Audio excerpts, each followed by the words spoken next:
Amém. Onde nascem os valentes, onde nascem os heróis. Existe uma fábrica, existe uma indústria, existe uma usina, onde você coloca um material e dali você junta componentes e dali sai um valente. Existe isso. Quando a gente está fazendo aí 100 dias de leitura bíblica essa semana, e você começa a despertar, né, a voz profética, ela é animada pela inspiração do Senhor. E eu fiquei até ontem movido e comovido em ministrar em Números capítulo 12 e depois em Mateus capítulo 14. Foram leituras dessa semana. Se você não está lendo, eu vou dizer, é uma experiência que de fato faz você enxergar aquilo que você não enxerga para o nosso dia a dia, como a palavra de Deus é contemporânea. E eu me encontrei ali dentro da casa de uma família sacerdotal. Em capítulo 12 do livro de Números, é um livro que muita gente não gosta, tem uma genealogia enorme. E aí tem gente que fala assim, não, aqui parece que não tem muita coisa, mas existe assim umas pepitas de ouro, existem uns diamantes que estão ali dentro. E numa dessas passagens, tem um conflito dentro da família sacerdotal. Então, se você passou já dificuldade dentro de casa, saiba que você não é o único. Existem dois tipos de família, né? Aquela família onde o casal briga, discute, tem dificuldade, luta, e a família daqueles que já morreram. Todo mundo passa por dificuldades, todo mundo passa por lutas. Se você passa por algum processo, e é isso que a gente tem ministrado o ano inteiro, desde o início do ano, perdão, que a gente estamos no início dele, mas falando sobre promessas de Deus, sobre propósitos de Deus e os processos de Deus. Nós temos ministrado que os processos quebram a gente. A maneira como Deus nos leva a um propósito acaba fazendo com que a nossa vida fique despedaçada. Às vezes os sonhos são sepultados para depois serem reanimados, né? Eles voltam, você dá um choque, você leva ele para um lugar onde ele vai ser ressuscitado. E na família de Moisés não foi diferente. Moisés, voltando ao Números 12, ele está com uma confusão, os irmãos dele estão contra ele. Você vê que Miriam e Arão estão batendo boca dentro de casa, falando mal do irmão mais novo, que Moisés é o caçula, apesar de ser líder. Joquebede e Arão, pai de Moisés, eles eram levitas da família sacerdotal, consagrados ao serviço do Senhor, que dedicam os filhos ao Senhor. Miriam é uma profetisa, Arão é o sacerdote, e Moisés é o líder de uma nação que está se restaurando, está sendo reconstruída, e mesmo assim, eles têm problemas graves. Ali Deus ouve. Se você quer saber, existe um auditório que ouve tudo que você fala dentro de casa, e esse auditório é composto por uma pessoa que é Deus. Deus ouve. E Deus ouve aquela conversa mole, aquela reclamação, aquela maledicência de Miriam, ouve a maledicência de Arão, chama os três para uma conversinha. Não. Eu vou colocar vocês dentro da camisa da amizade. Não sei se sua mãe fazia isso. Você brigava. Pode anotar essa pérola aí, Dulce.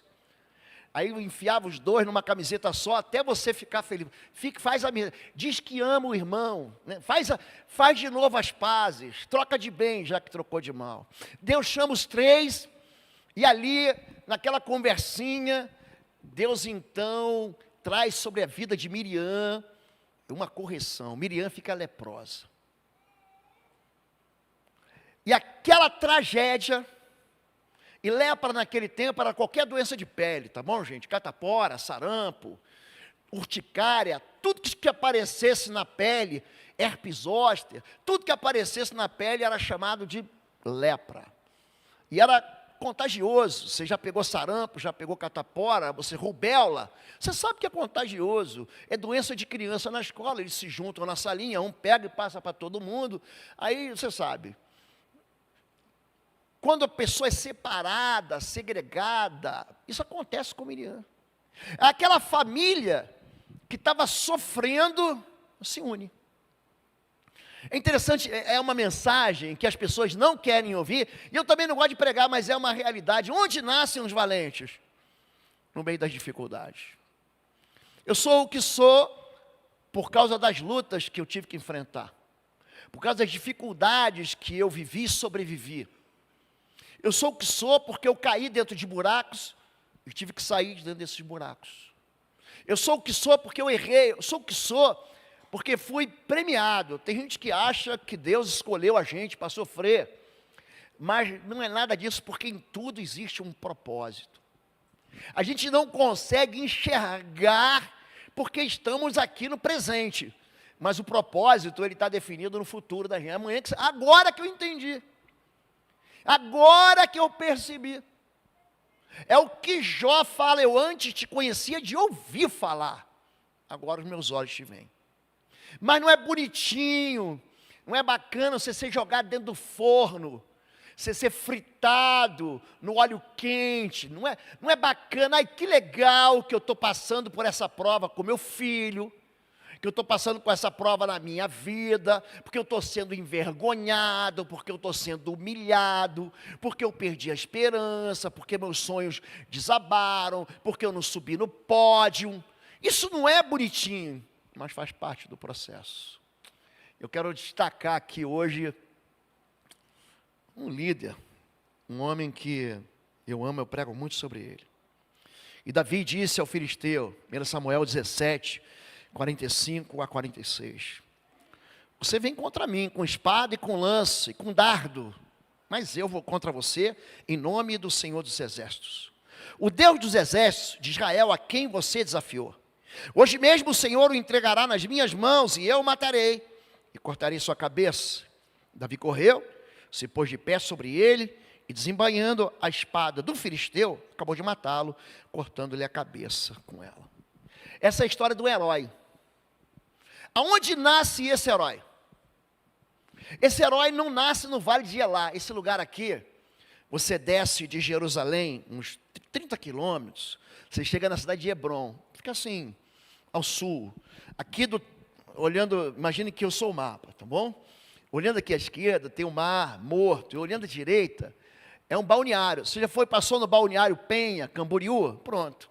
É a praia, mar Mediterrâneo, uma água azulzinha. E ali no meio do caminho tem o quê? Um vale de Elá. Davi, a impressão que muita gente tem é que a história dele começa aqui, mas não é. Ele é um homem que ele é candidato a ser herói, por quê? Porque ele não escolhia adversários. Ele lutava contra as dificuldades, ele lutou contra leão, ele lutou contra urso, ele perseguiu o leão, e ele pegou o urso pela juba. Esse homem aqui, que é um garoto, que ainda vai vencer aos 10 milhares, que vai se tornar um grande general, isso não acontece na vida dele da noite para o dia, ou de dia para a noite. Ele ganha musculatura à medida com que ele vai crescendo. Essa musculatura a gente chama de quê, gente? De processo. Se você gosta, quem faz isso, na gíria de puxar ferro, de malhar, existe um processo de hipertrofia muscular. Tem um sujeito que vai lá, malha um dia, né? Aí vai para frente do espelho, fica se reparando para ver se o músculo cresceu, mas não é isso. Você vai ajuntando, você vai colecionando fibra sobre fibra muscular, que aí daqui a pouco você fica forte. Então, Davi, ele tem uma primeira grande vitória que é aberta aos olhos do público, mas ele vai crescer ainda mais. De onde vêm esses valentes? Olha o que acontece com Davi no capítulo 17. Veja bem, quando os filisteus viram que seu guerreiro estava morto, recuaram e fugiram. Então os homens de Israel, de Judá, deram grito de guerra e perseguiram os filisteus até a entrada de Gate e até as portas de Ecrom. Ecrom, também uma cidade ali abaixo de Ascalon, onde se adorava um espírito imundo, um demônio chamado Beuzebu, ou Baal-Zebub, que é denunciado em Mateus 12, em Lucas 11, um espírito imundo que eles adoravam. Davi pegou a cabeça do filisteu, levou-a para Jerusalém, guardou as armas dos filisteus em sua própria tenda. Esse homem vai exercer uma liderança que vai inflamar, que vai contagiar todo mundo ao redor dele. A alegria que ele tem, não para ficar exibindo a cabeça do gigante, a espada e as armas do gigante, não, ele guarda isso, ele vai lembrar disso, ele vai guardar essa medalha, ele vai guardar esse louro de vitória, mas muito mais do que isso, ele vai exercer no coração de gente que tem medo, do coração de gente que é acomodada, do coração de gente que está acostumada a perder, que está resignada ao pecado, diz assim, não, eu venci, você vai vencer também. Olha, eu era pequeno e eu conto para você uma história aqui, eu venci, você também pode vencer. Aonde nascem os valentes? 1 Samuel 22:1, olha aqui, Deus tem para mim um propósito, Deus tem para você um propósito, mas antes do propósito existe algo chamado processo. Ninguém escapa de processo. Ninguém escapa. Então, dependendo da maneira como te contaram a história, você vai ficar frustrado com Deus e com a maneira com que Deus está fazendo para que o propósito dele se cumpra na sua vida. Em Romanos 8:29 diz, porque os que Deus chamou, também os predestinou a serem conformes, iguais ao seu Filho Jesus. Tudo que você está passando, tudo, Deus está usando conjuntamente, todas as coisas cooperam conjuntamente para o bem. Deus está usando até as tuas derrotas para te fazer igualzinho a Jesus. No final da história, o valente nasce. No final da história, o herói nasce. No final do processo, nasce o valente. Ali é a usina. Quando eu falei sobre Moisés, Miriam e Arão, introduzindo aquilo que a gente vai tratar, gente, às vezes é necessário, é de duro falar isso, mas às vezes é necessário uma tragédia para unir a família. A lepra de Miriam, gente, é que nem alguém internado da sua família na UTI. Une a família. Irmão que não fala com o irmão se encontra onde? Se encontra ali na recepção do hospital, no quarto da enfermaria. A tragédia acontece, onde é que a gente conserta tudo? No dia do sepultamento, no dia do velório. Então é duro, por quê? Porque a igreja fica amolecida, a igreja recebe tanta notícia de que tudo vai ser bom o tempo todo, que quando vem a notícia ruim, o que ele fala? Ele foge, ele bota a culpa nele, o problema não sou eu, o problema é na minha fé, o problema é em você, o problema é na igreja, o problema é na unção, e não é nada disso. Então, por trás de cada movimento que a gente dá, existe uma aprovação, mas existe o conserto de Deus. Existe uma reprovação, mas existe o ânimo de Deus. Quando esse valente nasce, Davi fugiu da cidade de Gate e foi para o buraco. Foi para a caverna de Adulão. Quando seus irmãos e a família de seu pai souberam disso, foram até lá para encontrá-lo. Também juntaram-se a ele todos os que estavam em dificuldades, os endividados e os descontentes. Ele se tornou o líder deles. Havia cerca de 400 homens com ele. Pessoas com vidas irreparáveis. Pessoas com vidas que não dava para consertar mais. Perseguidos. Há uma versão que diz todos amargurados de espírito. Sabe, gente deprimida. Sabe, gente que você fala assim, esse aí não vai levantar da cama, esse aí não vai levantar do buraco. Eles estão todos juntos aonde? Dentro da caverna de Adulão. A caverna de Adulão é um lugar onde foram encontrados, alguns anos atrás, os chamados manuscritos do Mar Morto. É ali. São cavernas que hoje são habitadas por beduínos. É um lugar inóspito.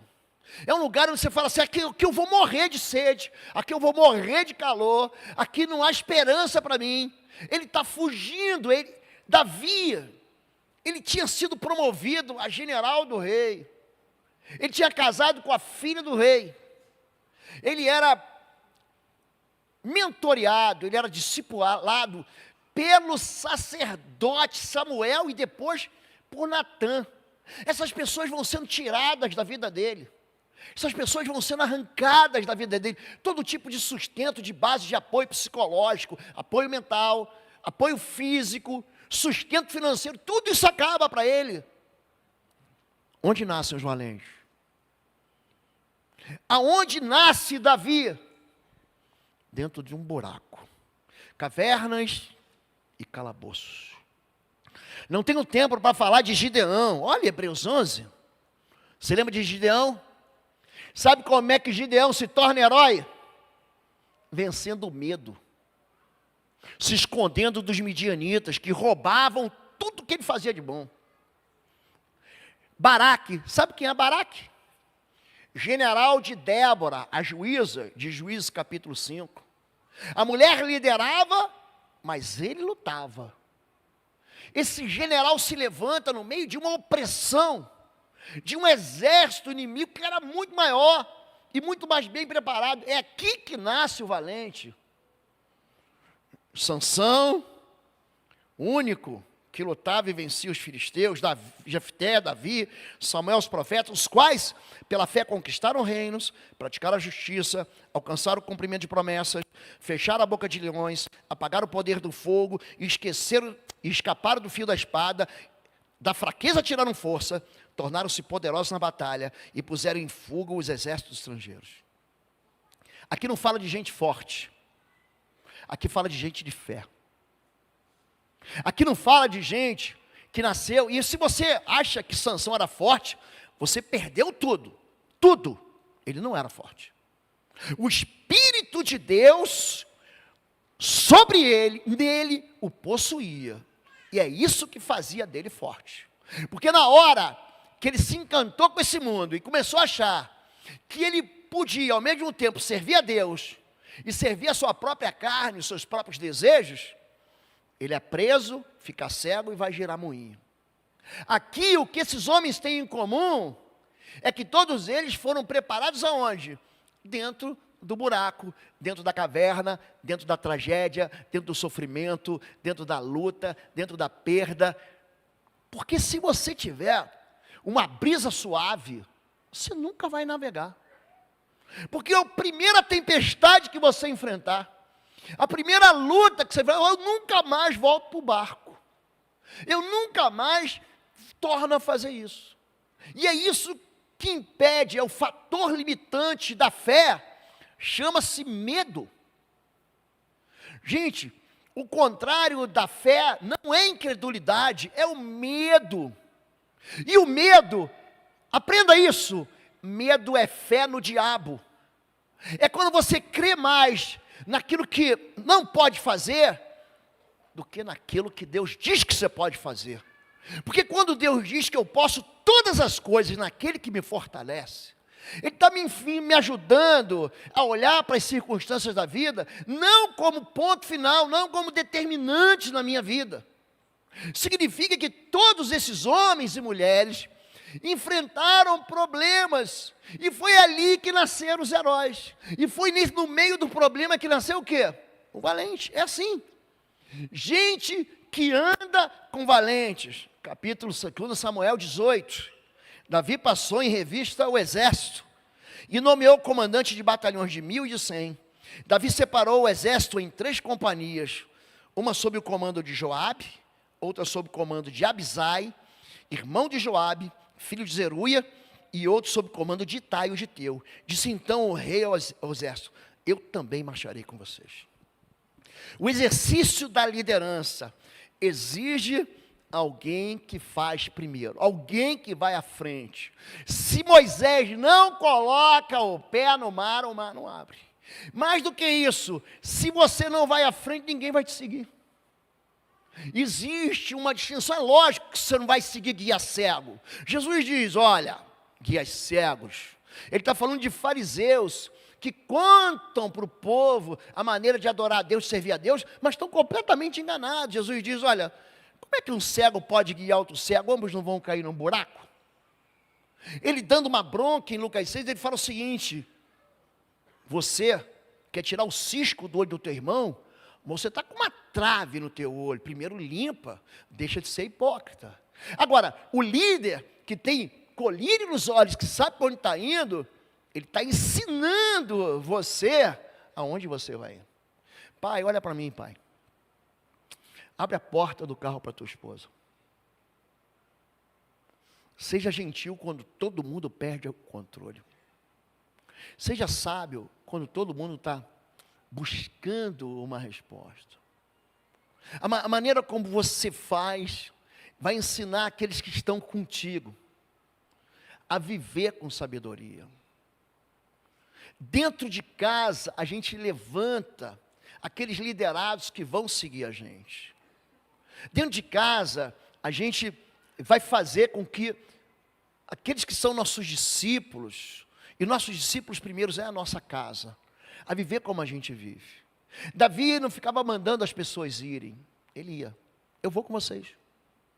Aqui vai acontecer algo daqui a pouco, ele vai quase morrer numa batalha contra os filisteus, e diz assim, a grandeza espiritual, esses são os nomes dos principais guerreiros de Davi. Jabezão, é o nome dele. Um tactomita, chefe dos 3 guerreiros principais. Numa ocasião, com uma lança, enfrentou 800 homens numa mesma batalha e os matou. O sujeito, onde nasceu esse Jabezão? Dentro da caverna de Adulão, dentro do buraco, dentro da vida dramática, dentro da amargura, dentro do endividamento, dentro do sofrimento. Esse homem aqui, que é um herói, ele nasceu no meio do problema. Enfrentou 800 homens na mesma batalha e os matou. Depois dele, Eliasar, filho do Auíta Dodô. Ele era um dos 3 principais guerreiros, esteve com Davi, quando os filisteus se reuniram em paz de Damim para a batalha. Os israelitas recuaram, ele não, ele avançou. Mas ele manteve sua posição e feriu os filisteus. Até sua mão ficar dormente, olha a convicção desse homem. E grudar na espada, já imaginou? Ele tentando soltar a espada. Não coloca super bonder não, gente. É a convicção desse homem. E o Senhor concedeu uma grande vitória naquele dia. E o exército voltou. Olha o líder. Aquele exército que fugiu, agora volta. Onde Eliasar estava, mas somente para saquear os mortos. Depois dele, Samá, filho de Ager, de Arar. Os filisteus reuniram-se em Leí, onde havia uma plantação de diga lentilha. Vocês sabem o que eu penso de lentilha. Você sabe que eu estou mudando a minha ideia? Porque eu descobri uma coisa, não existe comida ruim, existe gente ruim que faz comida. É verdade. Gente, é boa, mas não é para qualquer um. Não é gourmet, gente. Aqui havia uma plantação de lentilha. Não comi lentilha não, tá bom, gente? O pastor provou ainda não. Já provei antes. O exército de Israel fugiu dos filisteus, mas Samá tomou posição no meio da plantação e defendeu, derrotando os filisteus. E o Senhor concedeu-lhe uma grande vitória. 3 homens que não recuam. 3 homens que defendem valores. 3 homens que nasceram. Aqui eles aparecem como em nenhum outro momento da Bíblia. Aqui eles são notados. Aqui eles são chamados, eles são tirados assim, ó. Espera aí, eu tenho que dar destaque. Jabezão, Eliasar, ele vai pegando esses Samá e diz, não, esse aqui venceu 800. Esse aqui defendeu uma plantação e matou 1000. Samá, junto com Saul e junto com Sansão, são os 3 sais, né? Todos eles têm a unção de 1000. Repara que Saul matou aos milhares. Repara que Sansão matou mil filisteus. A canção diz, Saul matou 1000, Davi matou 10.000. E Davi tem a unção de 10 milhares. A grandeza espiritual é que fornece para eles armas para que eles possam vencer os inimigos. Aí você não se engane. Existe algo que vai te enfraquecer. Não fique pensando que uma vez forte, você fica forte para sempre. Uma coisa que o inimigo vai roubar de você é o que a gente chama de fonte de poder. E tomou Isaque e cavou os poços de água, Gênesis 26, que cavaram nos dias de Abraão, seu pai, e que os filhos entulharam depois da morte de Abraão. E chamou pelos nomes que chamaram seu pai. E todos os poços que os servos de seu pai tinham cavado nos dias de seu pai Abraão, os filisteus entulharam e encheram de terra. Preste atenção. O inimigo vai querer entulhar a tua vida, secar a tua vida. Quando você fala de fonte de poder, muita gente acha que a fonte de poder está única e exclusivamente naquilo que Deus entrega para você. Mas existe algo que você entrega para Deus que vira poder. Chama-se humildade. Humilhação. Quando Deus humilha a gente, é por isso que Paulo diz assim, depois de tomar um monte de surra, digo fraco, eu sou forte. É ali, quando você está enfraquecido, humilhado é que é exaltado. Ali quando você está perdido, é ali que Deus é. Se você pegar o Sermão do Monte e as bem-aventuranças, repara que Jesus, ele inverte a posição de quem acha que está feliz. Bem-aventurado o pobre, bem-aventurado o manso, bem-aventurado o humilde, bem-aventurado é o que chora. Ah, não, pastor, bem-aventurado é o que ri. Não, bem-aventurado é o que tem fome, que tem sede. Por que ele inverte a pirâmide de necessidade da gente? Porque quando a gente não tem, a gente busca Deus. Quando você tem, você não vai orar. Milagre só acontece no meio do buraco, no meio da caverna, no meio do deserto. Repara que o povo de Israel experimentou milagre todos os dias. Eles saem do deserto, passam o Jordão, cessa o maná. Milagre acontece quando você não tem. Milagre acontece quando você vai à falência. Milagre acontece quando a tua vida desestruturada está perdida. É ali, é isso que impressiona. É quando você perde as forças, você perde o controle. E pastor, não tem direção. É aí que acontece o milagre. E é isso que ele está falando aqui. O inimigo vai roubar de você aquilo que tem poder na sua vida para reagir. 1 Samuel 13, naquela época não havia nem mesmo um único ferreiro em toda a terra de Israel. Imagina isso. Pois os filisteus não queriam que os hebreus fizessem espadas e lanças. Por isso, no dia da batalha, nenhum soldado de Saul e Jonatas tinha espada ou lança nas mãos, exceto o próprio Saul e seu filho Jonatas. Gente, você vem aqui para a igreja, e eu venho aqui mostrando para você o que está escrito. Por que você acha que eu faço isso? Porque eu gosto de pregar sem isso aqui. Sabia disso? Eu gosto de pregar como quem prega sem precisar ler as escrituras, quando fica tudo aqui. É o meu jeito mais feliz de pregar, mas eu quero ensinar você. Quando eu faço você ler o que está escrito, eu estou liberando na tua veia assim, ó, uma injeção de poder. A palavra de Deus é poder, gente. Romanos capítulo 1, verso 16 diz, eu não me envergonho do evangelho, porque ele é poder de Deus para a salvação daquele que crê. Fala, povo de Deus, um breve intervalo aqui. Esse ano, de 25 a 27 de abril, estaremos juntos aqui em Curitiba, no único curso presencial que eu vou ministrar. Vai ser um encontro sobre guerra espiritual e aprofundamento na guerra espiritual. É um curso que nós vamos nivelar conhecimentos, vamos entregar armas de guerra para você, você não pode perder. As inscrições estão no www.institutoexodus.com. Também, você que quer adquirir os cursos, nós temos os cursos online no pastorlou.com e os nossos livros na plataforma pastorlou.com. Deus abençoe sua vida. A gente se encontra aqui em Curitiba em abril. O poder de Deus está na própria palavra de Deus. O poder de Deus está na verdade das Escrituras. Quando eu retiro de você a verdade, quando eu retiro de você a palavra, quando eu impeço de você ter acesso à palavra de Deus, eu faço você não ter arma para lutar. Quando a Bíblia diz em Hebreus capítulo 4, que a palavra de Deus é uma espada de 2 gumes, gente, era a maior arma que tinha. Naquele tempo não tinha revólver, não tinha pistola, não tinha fuzil, não tinha AR-15, não tinha lança-rojão, não tinha bazuca, não tinha arma nuclear. O que eles tinham naquele tempo? A espada, gente. Eles não tinham nem espada nem lança, só quem tinha era o pastor. Quem é? O pastor é o filho dele, Jonatas e Saul. E o resto continua perdendo. Quando o pastor ele não incentiva o povo a preparar a sua espada, quando a armadura de Deus é entregue por Paulo em Efésios capítulo 6, ele diz, tomem também a espada do Espírito, é o componente de ataque, é o único equipamento da armadura que você vai atacar. O resto tudo é defesa, capacete, bota, cinturão, peitoral, tudo é escudo, tudo é defesa. Agora, A espada é o ataque. É a arma que você tem para enfrentar. Quando eu roubo de você a capacidade de discernir, quando eu roubo de você a capacidade de fazer o julgamento inteligente, eu tiro de você a arma. E é por isso que tem tanta gente que fracassa nas escolhas. Pastor, mas eu tinha certeza.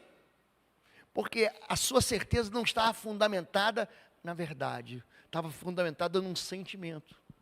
O que o inimigo quer, além de roubar a fonte do poder? Alguém te desabilitar da guerra. Amedrontar pela aparência. 1 Samuel 17, de 3 a 7. Um guerreiro chamado Golias, era de Gate, veio do acampamento filisteu, tinha 2,90 m de altura. Preste atenção, naquele tempo, em que tamanho era documento. Ele usava capacete de bronze, vestia uma couraça de escama de bronze, que pesava 60 quilos. Só a couraça de bronze dele. Impressiona ou não impressiona? Nas pernas usava calheireiras de bronze, tinha um dardo de bronze pendurado nas costas. A haste de sua lança era parecida com a lançadeira de tecelão. Sua ponta de ferro pesava 7 quilos e 200 gramas. Seu escudeiro é à frente. Ele disse o seguinte, não estava sozinho não. Ele tinha mais um do lado dele. O que o inimigo quer? Ele quer te apavorar. Os nossos problemas fazem a gente recuar. É quando ninguém quer resolver aquele exercício de matemática, aquela questão difícil da prova. Não, isso aqui deixa para o professor. Isso aqui deixa para o matemático, para o físico, para o astronauta. Isso aqui deixa... Não, isso aqui não é para mim. Eu vou ficar aqui com as equações de primeiro grau. Não, quando algo diferente aparece e que exige que eu crie musculatura na minha inteligência, na minha capacidade de reagir, isso me amedronta. Vou repetir. E o medo é fé no diabo. Quando Deus diz para Pedro, Pedro, vem, porque estava tendo uma tempestade, e Jesus vinha andando sobre as águas. Você leu isso? Mateus 14, essa semana, anteontem, nós lemos isso. Quando Pedro fala assim, se é o Senhor, porque o povo confunde Jesus com fantasma, tem gente sempre achando que Jesus não é Jesus. Será que é Jesus? Será que é Deus mesmo? E aí quando ele sai andando, ele teve medo, ele repara no vento, teve medo e afundou. Quando você tem medo de enfrentar, as coisas não vão ser fáceis, sabia disso? O que faz de nós valentes é justamente a nossa capacidade de permanecer quando tudo está dando errado. De continuar insistindo, de continuar investindo, de continuar amando, de continuar perdoando, de continuar agindo quando tudo está dando errado. É aqui que nasce o valente. É no meio dessa confusão aqui, no meio desse problema que você fala assim, vou desistir. É aqui que, é por isso que gente que pergunta, pastor, eu devo ir adiante? Filho, depende da tua fé. Na minha fé, vocês não contem com o pastor amedrontado. É o meu jeito. Não fica pensando que o pastor vai recuar. Não vou recuar. Eu posso parar, tomar fôlego, beber água, recarregar, mas parar eu não vou parar. Eu não vou parar de insistir em entregar o melhor para Bom Retiro. Eu não vou parar de investir naquilo que a gente está sonhando para gerações que vêm depois de nós. Eu digo para você, Bom Retiro não é só uma igreja para hoje não, gente. É uma igreja para amanhã, depois de amanhã, é uma igreja para os teus netos. Não fica pensando que eu estou pensando para você, minha geração. Eu já estou preparando uma outra geração. Pastor, você é novo, sei que sou, mas um dia eu vou ficar velho. E um dia você vai querer um homem, uma mulher de Deus, que foi dito aqui, para quê? Para ser exemplar para a sua vida, para a vida do seu filho, para a vida do seu neto. Não vai ser fácil, mas também eu não vou desistir. Toda guerra acaba, sabe quando a guerra acaba? Está lá, Ucrânia e Rússia, Israel e Hamas. Você viu um monte de guerra, por que a guerra acaba? Porque um dos adversários é colocado de joelhos e desiste de lutar. É assim que a guerra acaba. Se Tóquio, na Segunda Guerra Mundial, não tivesse se rendido diante das bombas atômicas, até hoje ia ter japonês defendendo aquelas ilhas do Pacífico, até hoje, eles não se entregam. O afegão, por que o Afeganistão, interessante, é o cemitério dos generais, por quê? Por que o Afeganistão é o cemitério das nações? Por quê? A gente que viveu pouco tempo, eu já vi ali dentro russo, eu já vi ali dentro americano, eu já vi ali dentro o Talibã, depois entrou o ISIS, o exército do califado maluco, os malucos lá do Iraque, eles se entregam. Você vai, acha que matou, eles brotam, porque eles não desistem. Existe uma capacidade, por que a cristã não morreu? A gente canta, né, que a igreja venceu o Coliseu, que ninguém pode parar a igreja do Senhor, por quê? É a capacidade de resiliência que a gente tem diante das provas. Não se amedronte por causa do medo. Coloque isso na cabeça. O inimigo vai tentar atacar você. Ferirei o pastor, as ovelhas se dispersarão. Diz assim: houve ainda outra batalha entre os filisteus e Israel. Davi e seus soldados foram lutar contra os filisteus. Davi se cansou muito. Olha como é que liderar cansa. Davi se cansou muito. Isbi-Benob, descendente de Rafa, prometeu matar Davi. A ponta de bronze da lança de Isbi-Benob, olha as armas do cara, pesava 3,6 kg. Ele vinha para brincadeira? A ponta da lança, era a lança não, era a ponta da lança. 3,6 kg, ele ainda estava armado com uma outra arma, com uma espada nova. Mas Abisai, filho de Zeruia, foi em socorro de Davi e matou o filisteu. Lembra daquele comandante de companhia que Davi havia separado? Abisai? Estava do lado dele. Preste atenção, mulher. Você não precisa falar mal do seu marido. O diabo já está falando mal dele. Preste atenção, homem. Você não precisa criticar a tua mulher. O diabo já está criticando ele. Se dentro da liderança houver fofoca, gente, eu odeio fofoca, odeio. Me contaram, me falaram, odeio. Aliás, a fofoca, repara nisso aqui, já que a gente começou falando de Arão e Miriam com maledicência sobre Moisés, a fofoca na Bíblia, no Antigo Testamento, presta atenção, a fofoca é comparada ao assassinato. Você sabia disso? Eu já falei 2 vezes em culto, não sei se pela manhã ou noite esse ano. A fofoca é o pecado mais citado na Bíblia no Antigo Testamento. Você sabia disso? Você repara quando Deus, Ele vai mandar o filho dele, Jesus vai nascer aqui, tem que escolher um pai. Você reparou que José, que vem a ser pai adotivo de Jesus, casado com Maria, reparou como é que ele não apresenta qualidades? Já reparou isso? Quais são as qualidades de José? Porque Maria é celebrada por metade da cristandade. Mas e José? Quem é esse cara? Aí diz assim a Bíblia: José, sendo um homem justo e não querendo infamá-la. Olha que homem de Deus, gente. Ele não queria deixá-la mal na foto, não. Ele secretamente intenta abandonar o anjo, diz: não, essa mulher está santificada. O que tem dentro dela vem de Deus, vem do Espírito Santo, fica com ela.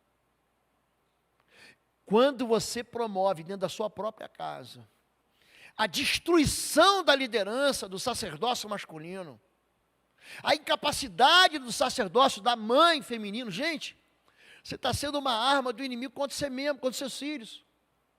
Você está despreparando eles para avançar. O inimigo sempre vai atacar quem, gente? O líder. O escândalo acontece aonde, gente? Na liderança. Porque se é um qualquer, se é um Zé, se é um ninguém, acontece, não vira escândalo. Não vai para o jornal.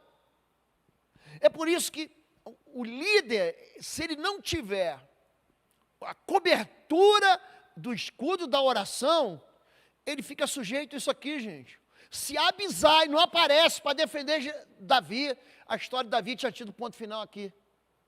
Defenda sua família, mas defenda o líder. Não fale mal do seu pai, querido. Não fale mal da sua mãe. Honra teu pai e tua mãe. Honra teu pai e a tua mãe, para que tudo te vá bem e os teus dias sejam longos sobre a face da terra. Você quer prosperar de verdade? Obedece aquilo que a Bíblia diz para você obedecer. Honra teu pai e tua mãe. Eu não estou dizendo que eles vão ter sempre razão. Eu não estou dizendo para você que eles vão estar sempre certos. Mas existe na obediência ao pai e à mãe o que, gente?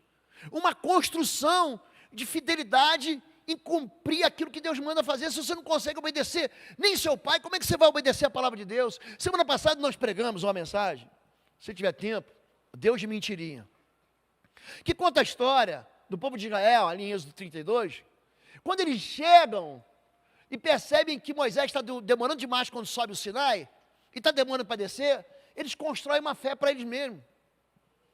Eles constroem um bezerro de ouro. Vamos fazer um Deus que se encaixa aqui nos nossos problemas. Eu não creio nesse Deus aí não, eu faço um Deus para mim. Quando nós desautorizamos o nosso cônjuge, o nosso pai, a nossa mãe, o que a gente está fazendo? A gente está construindo uma lei, a gente está quebrando. Como Moisés não chega e não quebra os mandamentos, a gente está rasgando a Bíblia. O que eu quero dizer para você é que quando você desonra a liderança, você está se tornando órfão. Você sabe o que é orfandade espiritual? Gente que não sabe para onde vai, filho sem pai, não tem direção, não termina projetos, não consegue terminar uma faculdade. Você pode dizer, o pai não está ali, ele é órfão. Ele não tem identidade, ele tem incapacidade de cumprir regras, de viver dentro dos limites, ele não consegue. E é isso que a gente tem que entender, defender a liderança em qualquer estágio, em qualquer área, traz para você o benefício daquele mesmo que é teu líder, sem medo de enfrentar. Jabezão, o Taquimonita, chefe dos 3 guerreiros principais, numa ocasião, com uma lança, enfrentou 800 homens numa mesma batalha, e os matou. O medo tira a minha capacidade de reagir. O medo dispara a minha mente.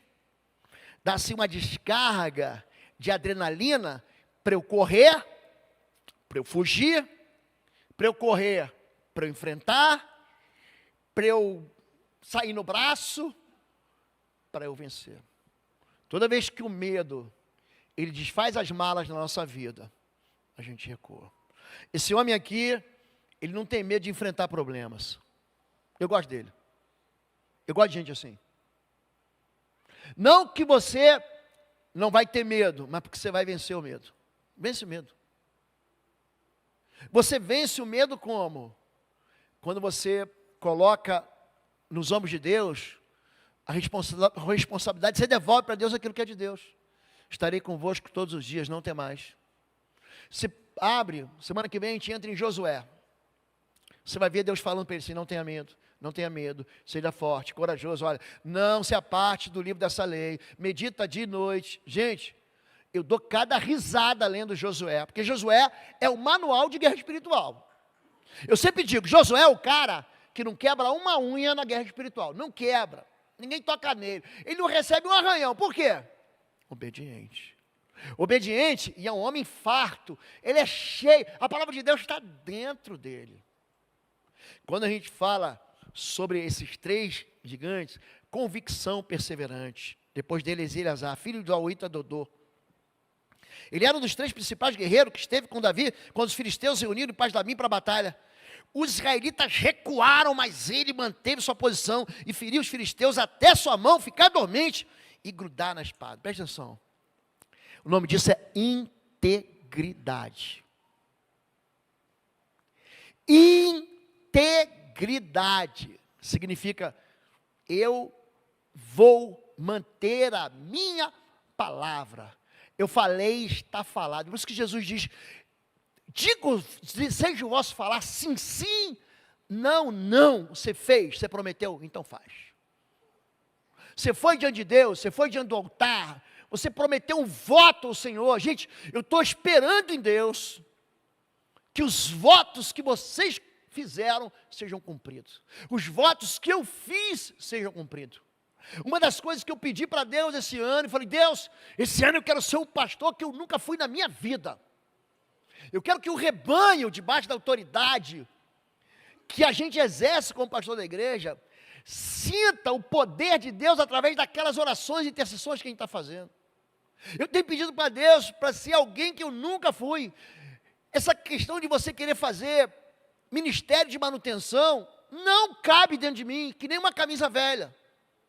Como é que a camisa velha, como é que você sabe que a camisa está velha?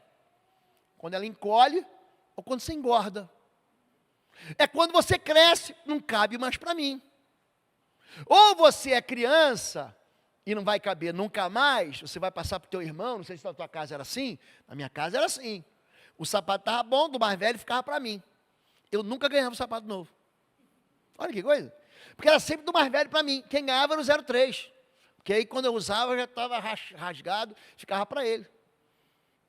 Mas isso não me traumatizou, isso me fez o quê? Vencer para poder comprar o sapato que eu quero. Pronto, agora eu compro o que eu quero. Quando a gente, quando eu, quando você, quando nós experimentamos a integridade, Deus vem com a promessa. Eu gosto de olhar para esses homens, quando eles são citados, Daniel, os amigos de Daniel. É o seguinte, rei, abusado, sou um desaforado. O meu Deus pode me livrar, mas se ele não me livrar, eu também não vou adorar a estátua de bronze. Esse joga no meu time. É o trio de ataque da gente, né? Sadraque, Mesaque e Abdinego. Vai na frente. A gente não segue homem assim, gente? Claro que segue. Porque você sabe que a palavra dele é firme. Ele não tem uma promessa que muda com a circunstância, com o vento. Presta atenção. Eu luto sozinho, mas não recuo. Depois dele, Samar, ainda foi 2 Samuel 23, filho de Agé, de Ará. Os filisteus reuniram-se em Leí, onde havia uma plantação de lentilha. O exército fugiu dos filisteus, mas Samar tomou posição no meio da plantação, defendeu e derrotou os filisteus. Às vezes tem coisas que você não liga porque você não liga. Eu sei que você não gosta de lentilha, mas tua esposa gosta. Eu sei que você não gosta e não dá valor e não valoriza algumas coisas que o seu filho, que a sua mãe, que o seu pai, às vezes você não sente, às vezes você não chora igual, mas você tem que se importar igual. Esse homem aqui, parece que ele fica sozinho, e fica, mas é um homem que vai defender as lentilhas do rei. Essa plantação não era dele não, porque se fosse eu ia plantar um feijão preto, feijão carioca, um feijão mulatinho, eu não ia plantar lentilha.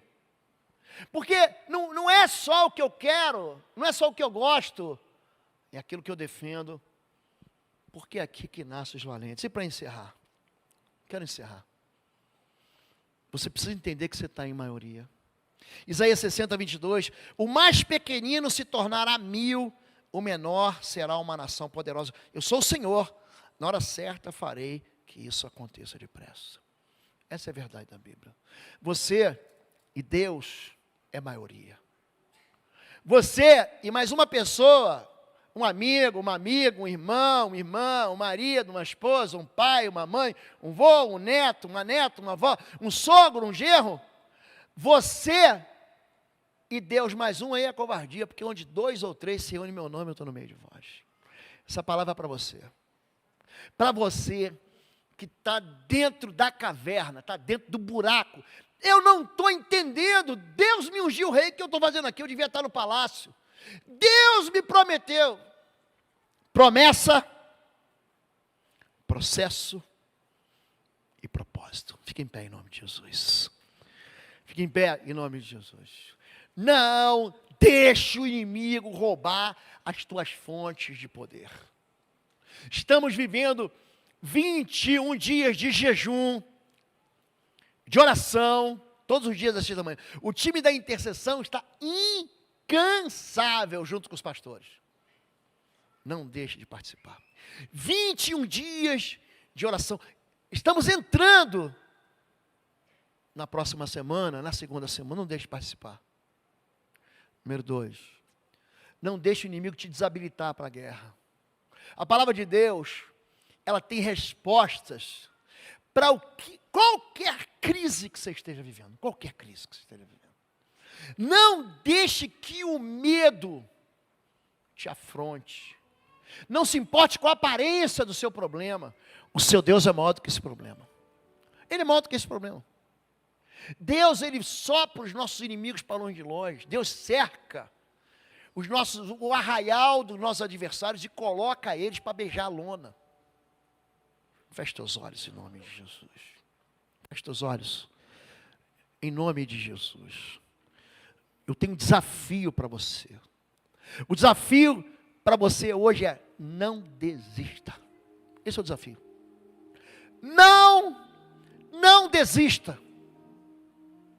Não torne desprezível aquilo que Deus valorizou.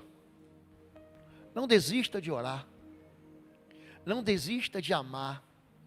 Não desista de perseguir aquilo que é teu sonho. Não jogue fora e não se esqueça da promessa. Ainda que você fale assim: Deus, na minha vida está arrebentada, a promessa vai continuar. Aqui nós cantamos uma canção: